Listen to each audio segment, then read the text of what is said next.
நாட்டில் கல்வி மறுசீரமைப்பை மேற்கொள்ள பல தசாப்தங்களாக மேற்கொள்ளப்பட்ட முயற்சிகள் பாராளுமன்றத்திலும் வெளியிலும் மறுக்கப்பட்ட நிலையில் இம்முறை அரசாங்கம் முன்னின்று அதனை மேற்கொள்வது வரவேற்கத்தக்க விடயம் என இலங்கை தமிழரசு கட்சி தெரிவிக்கின்றது.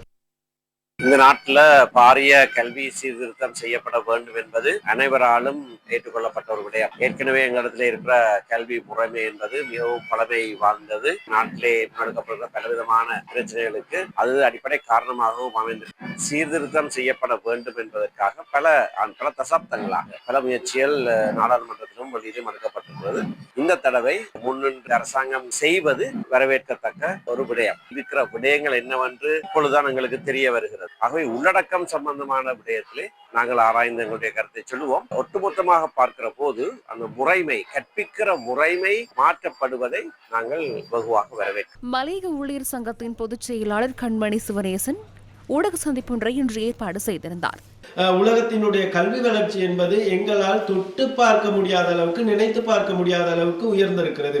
உண்மையிலேயே இந்த புதிய கல்வி சீர்திருத்தமானது மாணவர்களுக்கு எந்த அளவிலான நன்மையை கொடுக்கும் என்பதனைத்தான் நாங்கள் சிந்திக்க வேண்டும். இங்கே யார் இதனை எதிர்த்தாலும் இந்த புதிய கல்வி சீர்திருத்தம் இந்த நாட்டுக்கு வரவேண்டிய ஒன்று. மாணவர்களுக்கு இவ்வளவு நாள் இருந்த இந்த போட்டி மிகுந்த கல்வி முறைமையினை மாற்றி எங்களுடைய மாணவர்கள் அவர்களுடைய சிந்தனை ஆற்றலுக்கு ஏற்ப வகையில் அவர்களுடைய கற்பனை திறனை வளர்த்து கொண்டு அவர்களுக்கு இருக்கக்கூடிய உள்ளார்ந்தமான திறமைகளை வெளி உலகத்திற்கு கொண்டு சேர்க்கக்கூடிய தொழில்முனை போட்டிகளில் இருந்து வெற்றி பெறக்கூடிய ஒரு கல்வி முறைதான் தற்போது எங்களுக்கு அறிமுகப்படுத்தப்பட்டிருக்கிறது என்பதனை உணர்ந்து கொள்ள வேண்டும். இந்த அரசாங்கம் கொண்டு வந்திருக்கக்கூடிய நல்ல விடயங்களின் மீது நாங்கள் எங்களுடைய ஆதரவை கொடுத்து அதனை வளர்த்தெடுக்க பார்க்க வேண்டும்.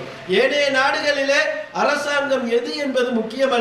அரசாங்கம் கொண்டு வருகின்ற திட்டம் உண்மையானதாக இருந்தால் அது எங்களுடைய நாட்டு மக்களுக்கும் எதிர்காலத்துக்கும் நன்மை என்றால் அதனை ஏற்றுக்கொள்வார்கள். ஆனால் எங்களுடைய நாட்டில் துரதிர்ஷ்டவசமாக அரசாங்கங்களினுடைய நல்ல திட்டங்களை எதிர்கட்சிகள் எதிர்க்கும் ஒரு நிலை வந்திருக்கிறது.